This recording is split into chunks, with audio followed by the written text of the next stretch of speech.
Hey gang, welcome to another edition of Doc Schlock Top 10s, where I'm doing a pretty unusual countdown. I'm doing a countdown of the top 10 worst movies directed by Alan Smithee. Now, if you have no idea who Alan Smithee is, don't worry about it, he does not exist. The name Alan Smithee is what they call a pseudonym, or an assumed name, for directors who don't really want to admit that they were part of a movie that they knew was pretty much going to suck. And there have been many movies that have been given the assumed name of Alan Smithee. It's pretty much like you name it, it's been done. Any genre of movie you can think of.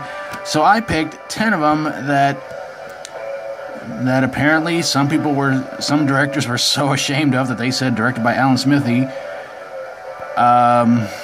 including a couple of movies directed by some very well-known celebrities. So let's get this bad boy underway. Let's get things going with number 10, and it's Ghost Fever, directed by Alan Smithee. Number 9 goes to A River Made to Drown In.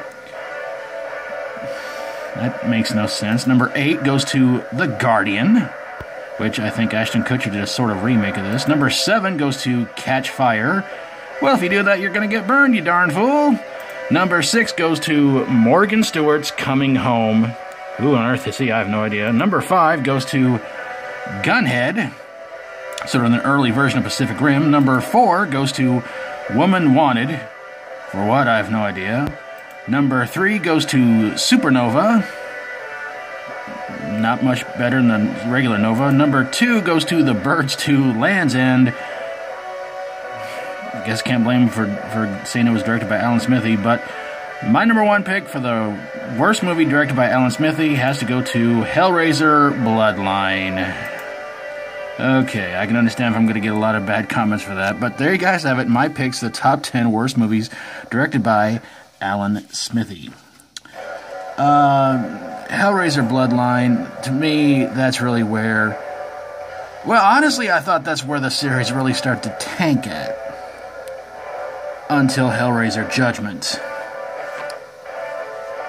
Yeah. The Birds 2... I guess you could say a long-awaited sequel to the classic movie.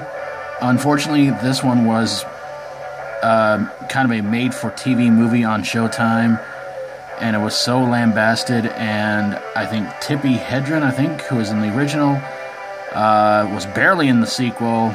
You can't blame her because it was god-awful. Supernova came out about around the time that horror movies in space were becoming a sort of popular thing, but Supernova sank like it was coming back crashing to Earth.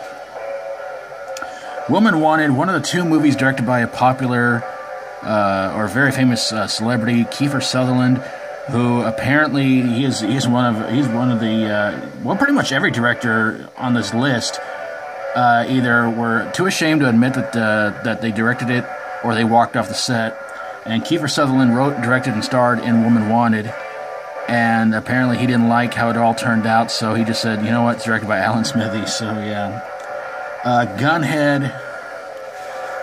Oh my goodness. A movie that looked good, and then... I mean, some people make fun of me because I like the movie Robot Jox, and I see Gunhead, and I'm like, you know what? Gunhead's pretty bad. Morgan Stewart's Coming Home. I think this movie came out about around the time that John Cryer was supposed to be considered a hot celebrity, and that's not really 4 words I would ever put together for John Cryer.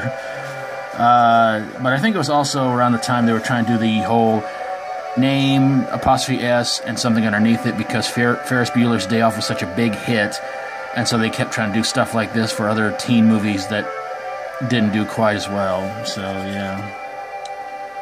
Catch Fire, directed by Dennis Hopper, but again, when he was done with the product, he pretty much just disowned the whole movie and just said, Alan Smithee directed it, not me, so, you know.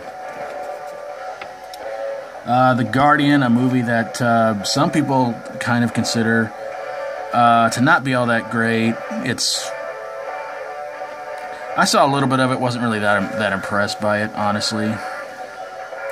It's based on a book called The Nanny or something like that. So, not the Fran Drescher TV show. Although that would have been kind of weird.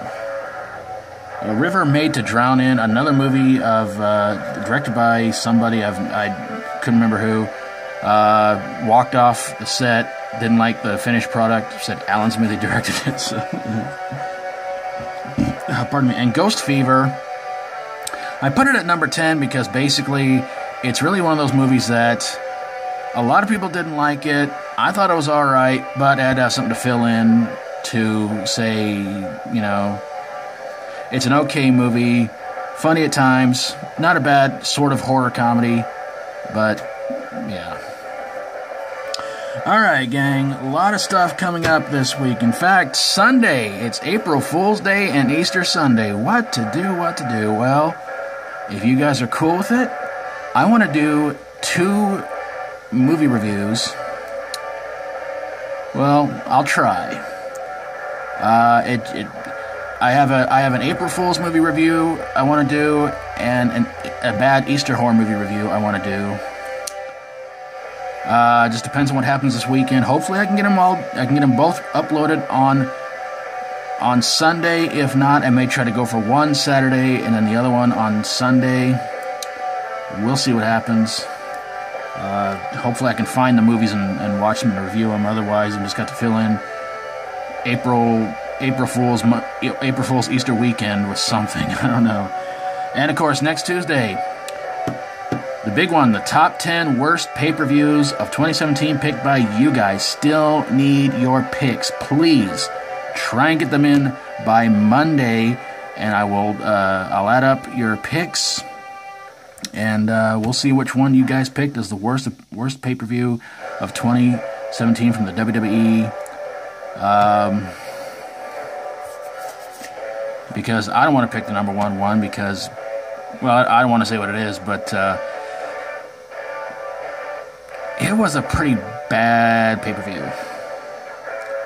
Not a lot good going for it, and it just, to me, it was awful. But you guys pick the worst WWE pay-per-view of 2017, and hopefully we can get that done by next Tuesday. And for the next few days, Doc's Dumpster by request videos to do, so I got a few of them to do, including one that apparently was the most expensive direct-to-DVD movie ever made. That's a darn shame. But that one will be reviewed this week. And who knows what else is going to happen between now and April Fool's week, Easter weekend. But I hope you guys will keep tuning in and checking it out. And so I just want to say thank you guys so very, very much for watching. And if you've got a top 10 you'd like for me to do for you sometime, whether it's something that has not yet been done or one that you saw on here and wanted to do one similar to it, but with either different picks or something like that, your own personal top 10, message it to me or put it in the comments below, however you want to do it. Love to hear from you guys. And so again, need your top 10 worst WWE pay-per-view picks for next Tuesday, so I can give all who participate a shout out, and hope you guys will help out with that one. Well, gang, I'm gonna get on out of here, get this bad boy uploaded, and take out the trash, I guess. So there you go. Thank you guys so very, very much for watching. And if you like my videos, please feel free to subscribe. And until next time around, thanks for watching. God bless you all. And as always, stay strong and rock on.